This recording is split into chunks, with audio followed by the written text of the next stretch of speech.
The Autism Broadcast Network presents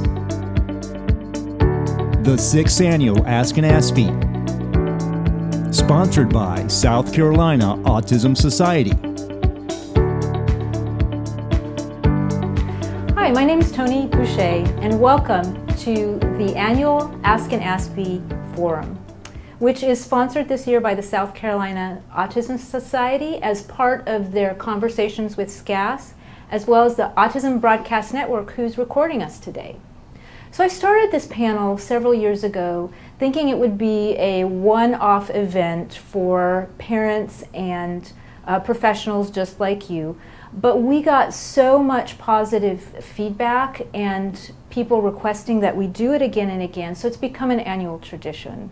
And I'm really excited because today I have with us 4 really incredible community leaders who actually founded the panel years ago when we first started.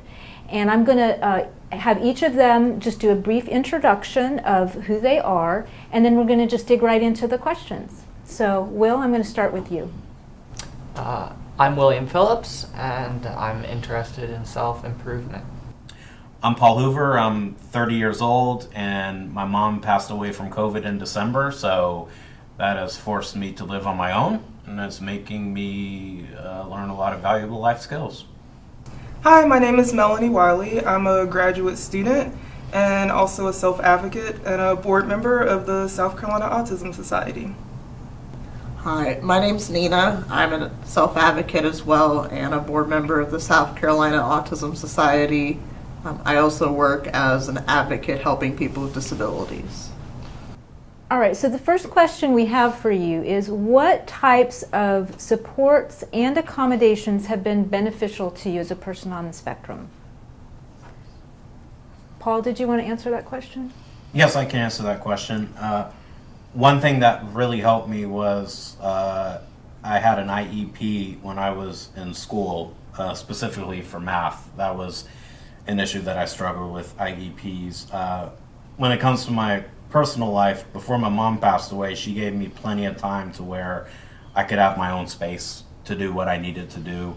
And even though she wouldn't support me all the time, she would still, or support or agree, she would still let me have my personal space. So I think having personal space, being on the spectrum, is invaluable. So that was my experience with that. Did you want to add something to that, Melanie? Yes, definitely. For school, I've found that it's important and for other students to have enough time to answer questions on test. That's very important, and to be in a separate location that allows them to be able to concentrate and focus. So that's important. Could somebody speak to the question about what you wish your parents would have understood about you when you were younger that would have made life a little bit easier for you growing up? So I think that the one thing I wish they understood was that positive reinforcement works better than negative reinforcement. I think that it wasn't necessarily their fault, it was the culture where we lived, but I definitely think that that was one of the things. The other thing that I think I wish they understood was that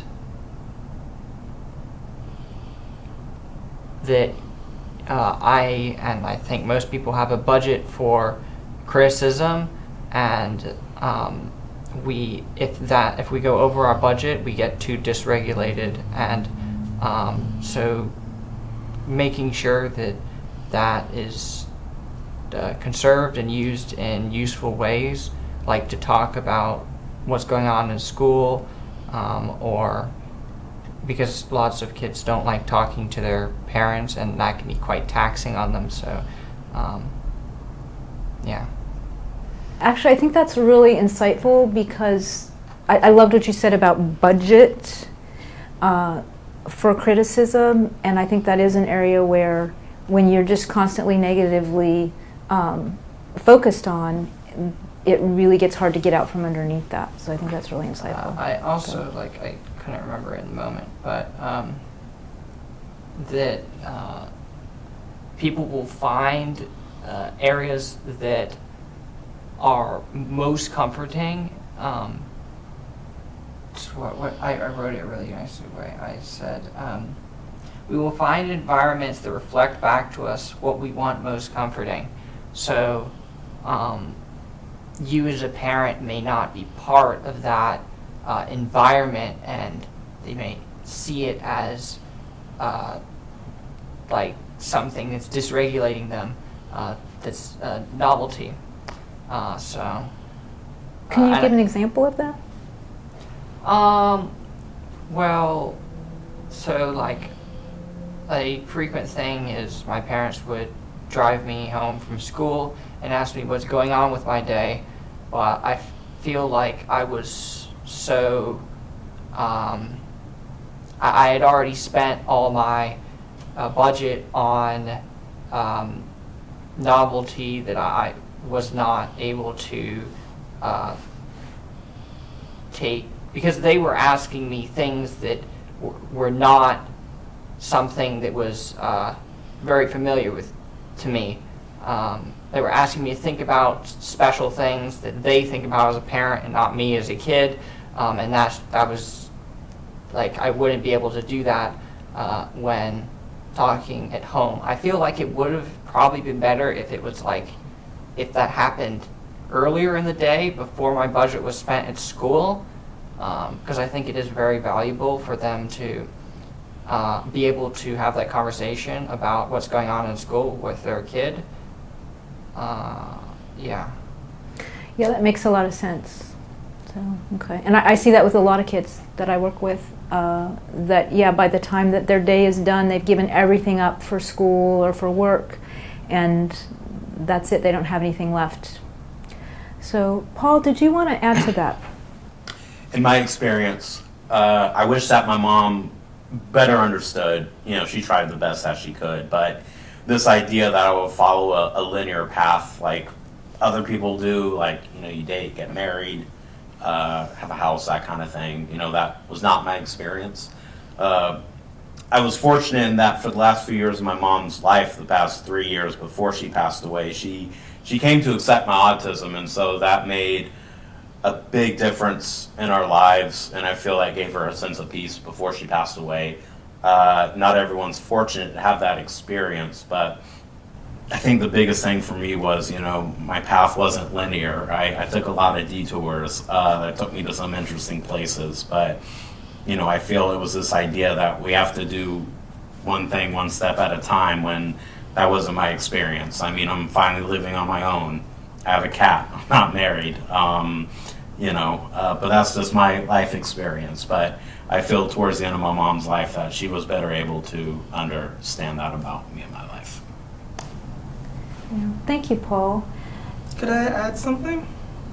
Yeah, I wanted to add to what Will brought up. That was a really good point of kind of the budget that kids have, and it kind of made me think of something that my mom did really well, actually, as a parent, is that, for example, birthday parties, there's like an expectation, you know, that parents have that kids are going to go to birthday parties, and it's really important, you want to get invited to them. I didn't go to a lot, but that was okay, because she understood that depending on what was happening at the party, that can be very overstimulating, and even traumatizing sometimes to a child, to have to, all the noise, balloons, costumes, and just being really mindful that not going to a particular birthday party might be what was best for me, even if it's something that she thought maybe was best. So I really think it's important for parents to take into consideration their specific child, and you can still have events, but they may look different, and that's okay if it's not a traditional birthday. So a piece of what you're saying there, Melanie, is that you could modify events or do events differently, so that they're a little bit more accommodating for a child. Is that part of what you're saying? Yes, definitely. If they're overstimulated by noise, maybe a smaller party, maybe no music. And, you know, if they really don't like cake, they don't have to have a cake. Not all kids have to have a cake for a birthday party, though it's kind of expected, like, where's the cake? And so you can just be very open-minded of what, would make your kid happy and have a really positive experience. I really love that because you can create your own traditions, right? And you can do your own thing that's special and unique for your specific circumstances. So, yeah, thank you for sharing that, Melanie.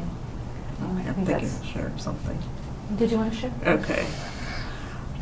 So one thing I wish like my parents realized when I was growing up as well is that like all my life, like I was considered to be someone who was shy, and it wasn't until I received my autism diagnosis that people realized that I actually have trouble initiating conversation, which is a completely different situation. So, like, I didn't in certain circumstances, I can't, like in large group settings, I'm not able to initiate conversation sometimes, and I cannot do it. And it's not because I'm shy, I'm not capable of doing it. And it wasn't until I was diagnosed with autism that I could ever articulate that to my parents, and it wasn't until I was an adult that I could explain that to my mom, and she finally understood that it wasn't a shyness, like it wasn't because of anxiety, I just really didn't understand how to do it. And I think that's just like something very important to differentiate the difference between like a lack of ability to do something and it maybe like if you pushed hard enough you could do it kind of situation. Thank you. So I'd like for us to talk a little bit about how autism has actually worked to your advantage. So does anybody want to take that question up? I can start off with that. For me, I am currently a custodian at a middle school, and it's provided me the advantage of I'm extremely detail oriented. I do an incredible job when it comes to my profession and what I have to do. I'm a perfectionist. I also like to keep my house clean, so I keep that up regularly as well, or my apartment specifically. But I have an eye for details, which is very common with us in the autism community, and being very specific, like what Will and Nina and Melanie talked about in relation to themselves, are very specific. And if I don't get it done, then I feel uncomfortable, and I don't feel happy with myself. So that's been one big advantage, is having a eye for detail and making sure I get the job done correctly. I found that I've learned extremely useful skills from trying to cope with problems that seem reasonable to attribute to autism.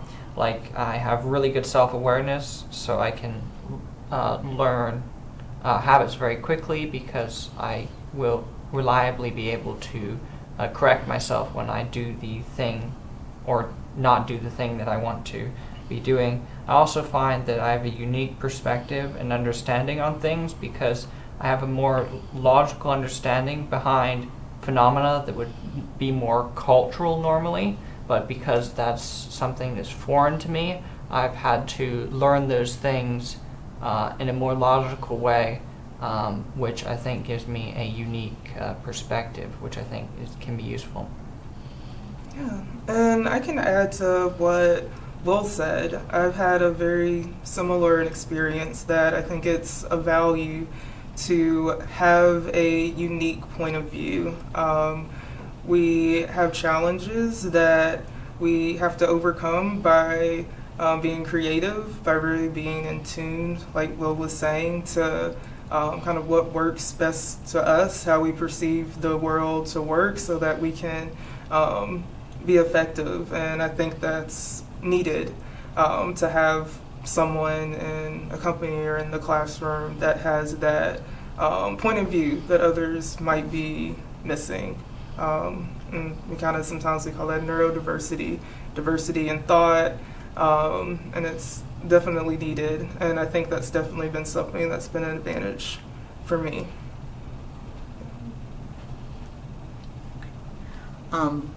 One strength for me is I tend to become highly focused in different subject areas, or like something interesting will come up at work and I'll research about it, but I'll find like 5 articles and send it to my team, kind of thing. Like I'll end up spending hours on whatever I'm interested in.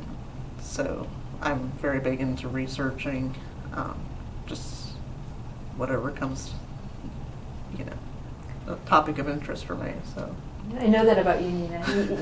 You're an expert on anything you decide to learn about. You learn it well.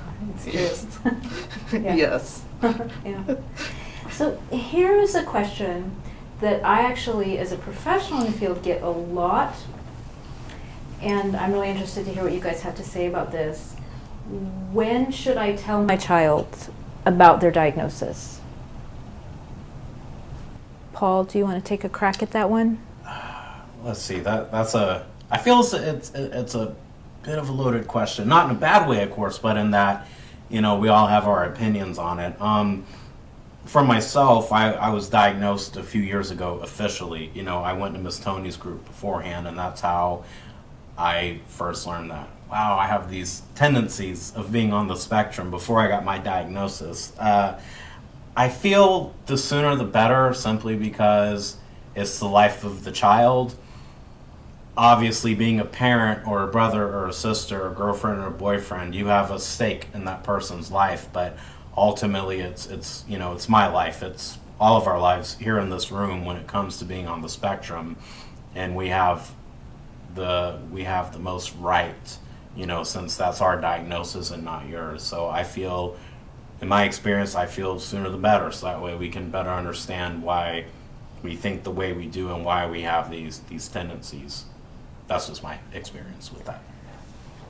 It may be like more valuable to tell them earlier than you may expect, because it may be if you tell them before they're in their like teenage trying to figure themselves out phase, it's like less hard on their, like it's more like a grounding point, a grounding identity that they can build who they are on top of, versus like if you tell them during that point, it can be like just another thing to deal with, or if you tell them after, you can like not get the benefit of having a support structure or other things.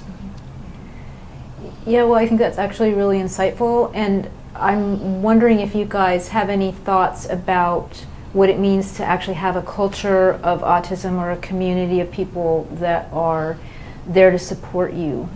We talk a lot about mentors and peers who can relate to your circumstance. It's part of why we do, this panel. So does anybody want to speak to that?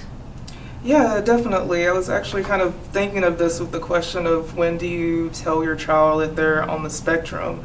And, one of the disadvantages of not telling them is that you don't give them a chance to learn about the community and have that community support and learn how to put into context these experiences that they are having. Mm-hmm. So instead of being told their whole life, you're shy, you need to speak up, they can interpret that differently, and it's not that simple.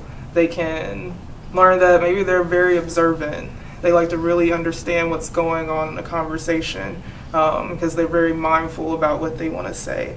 And that's very different. Or instead of a kid thinking I'm bad because I'm disrupting and I'm yelling in class and everyone's angry at me, instead of having that experience, they could say, I'm really overstimulated. This isn't a helpful environment. So when I'm feeling this way, I've learned to, go to a separate room. I need accommodations, and that's not a bad thing. That's just how I'm experiencing the world. So I think it's important to give your kids those tools, because it's really helpful just kind of how they see themselves, and to really be more positive about it. Yeah, thank you, Melanie. Nina, did you want to add anything to that? Yes, I think that whenever they are needing accommodations or supports beyond like what the general curriculum as the school might provide, is that's the time when it's important for them to at least start learning about advocating for themselves. Because throughout the course of their life, in order for them to obtain accommodations for their disability, you have to disclose that you have a disability and then explain what accommodations you need for that disability. A lot of times in college, I had to end up sharing my diagnosis in order for people to better understand why I needed the accommodations that I needed. So sometimes it's not enough to just say, I have a disability in certain situations. Although you can just say that, but it's better at least for yourself to understand why you need the accommodations that you need. Can you tell us a little bit about something you struggled with as a child, but through time and knowledge and learning, you actually learned to deal with in a good way as an adult? Some kind of challenge that you had as a child that you've learned to work through. Does anybody want to speak to that question? So this is one of the main things that I think about is this question. So for me, I find that I am much better at starting tasks. I find that I'm motivated to start tasks by my prediction on how easy the task will be to do and how certain I believe my interpretation to be, and my understanding of the future effect of doing that task, and just purpose towards moving towards my main goals.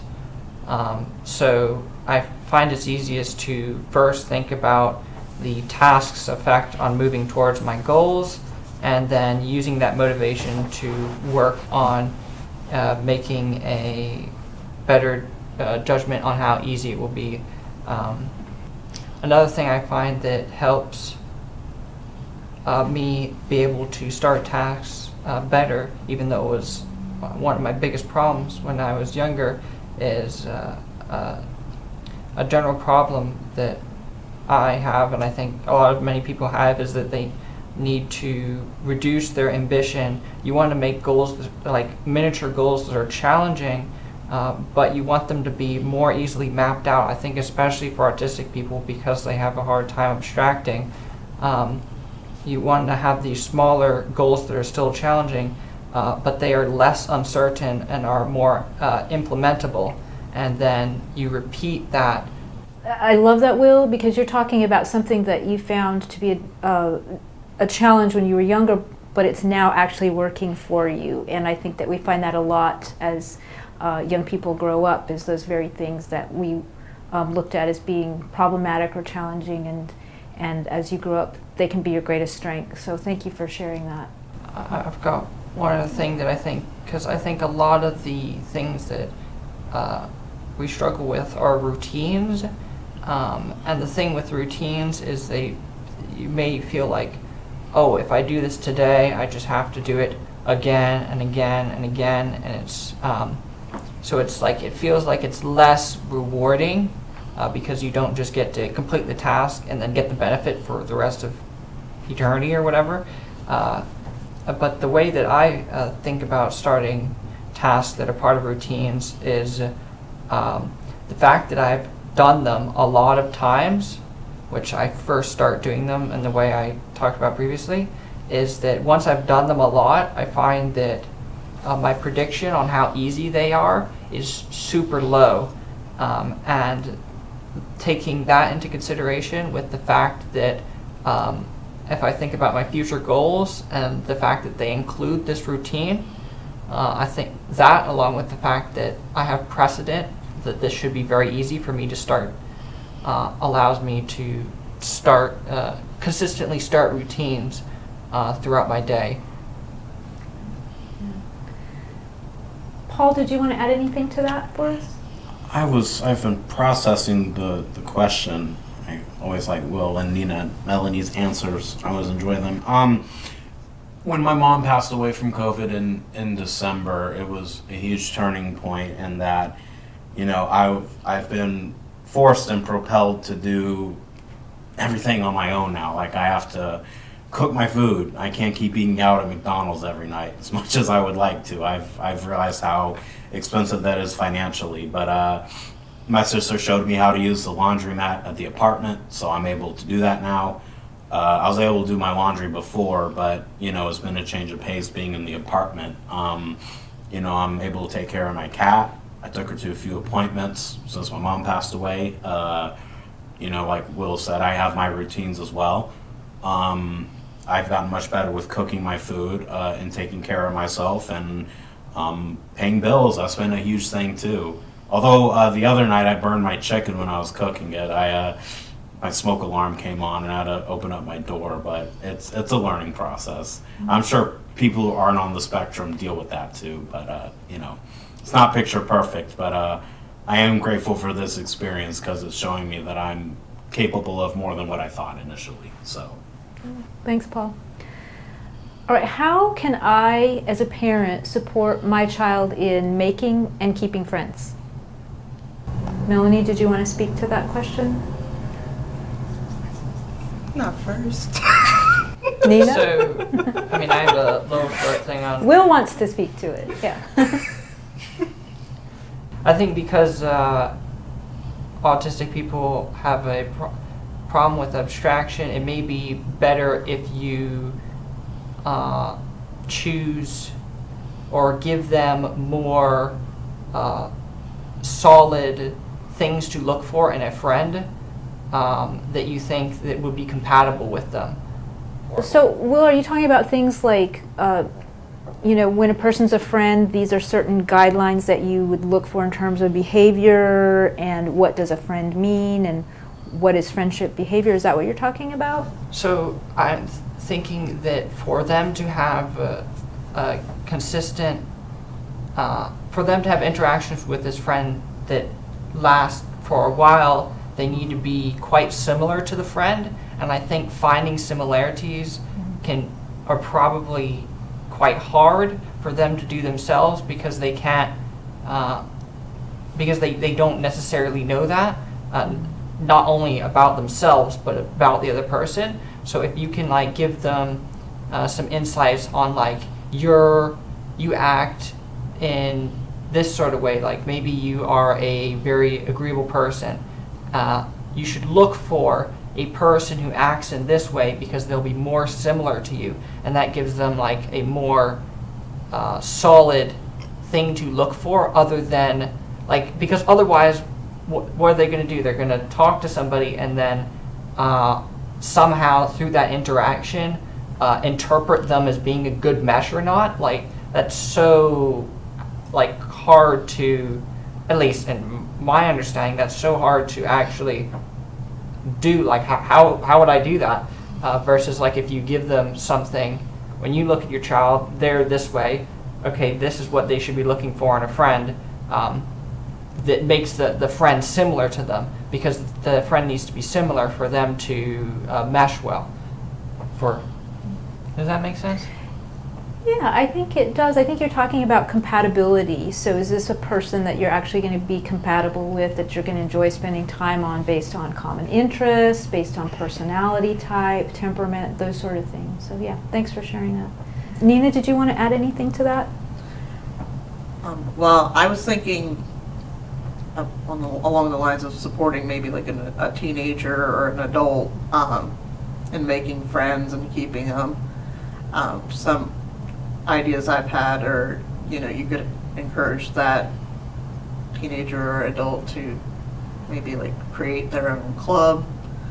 As an adult, I have a small group I created, and I pick the topic that we discuss every week, and I feel like that's a good way how to meet people who are similar to you. So just create your own group, and you can create the structure of it in the way how you would like to have it, the autistic individual, to facilitate discussion and try to build interactions. Yeah. Yeah, I Creating really like that. environments Yeah. that group, that Yes. that bring people that are similar to you Yes. to you. Yes. That's a very good idea. Right. And as a parent, you can help your child by helping them find their peer group. And so for at least for myself, and I think a lot of other people on the panel, necessarily the kids in your classroom might not have interests that are aligned with yours. Or maybe, or in the other communities, like at your church, places where kids will maybe usually find and make friends.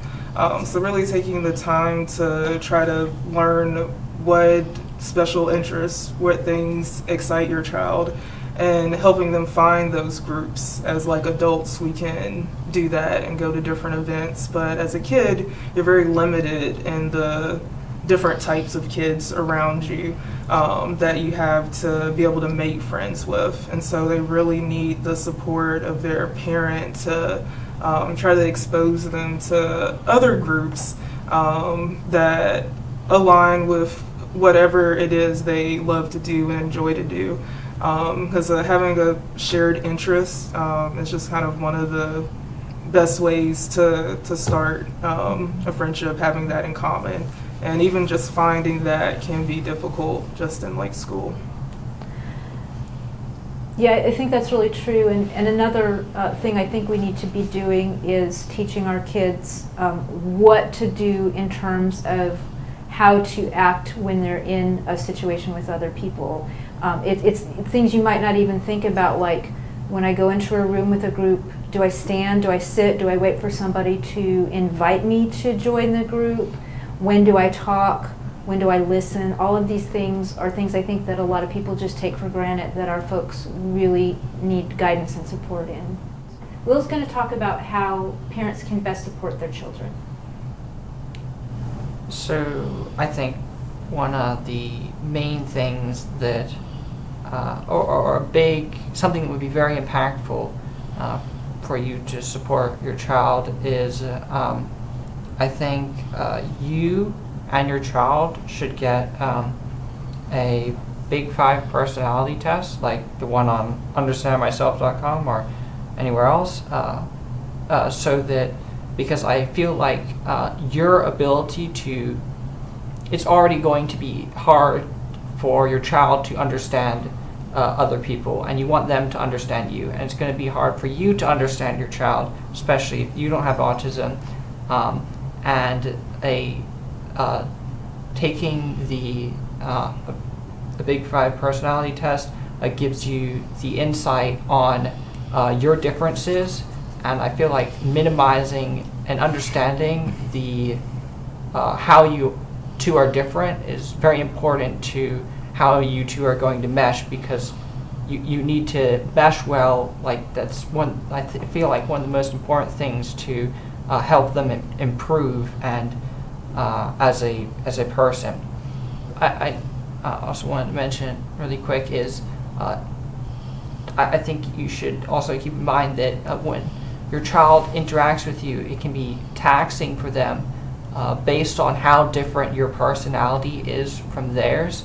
So just because you understand what each other, the differences in personality, doesn't mean it's not going to be taxing for your child or you to interact with each other, because you'll see the world in a different way. Does anybody else have anything you want to add? I was thinking one thing my mom and I had in common was we loved rock music, and I think you can maybe find at least one interest in common with your parents given enough time, like what Will brought up. Again, her and I loved rock music, so we'd listen to the classic rock station. I'd try to guess the song. She would try to guess the song too. So we had that one thing in common.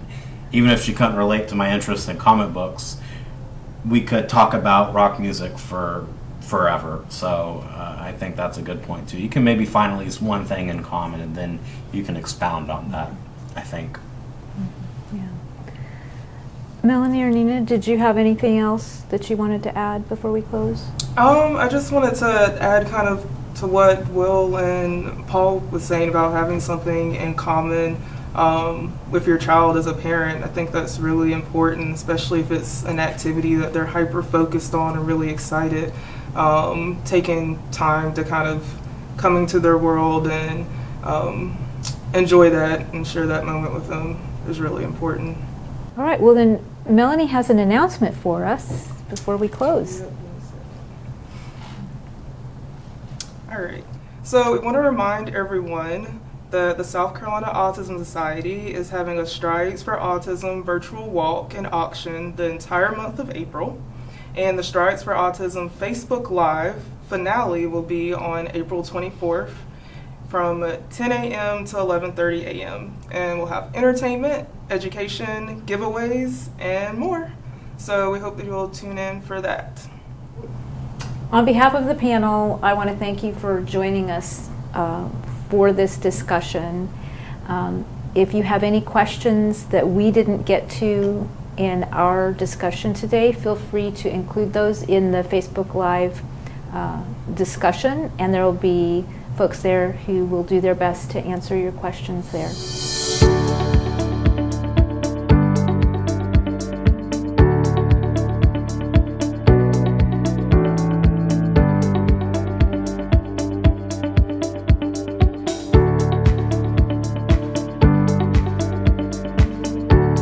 Be sure to like us on Facebook, Instagram, and YouTube.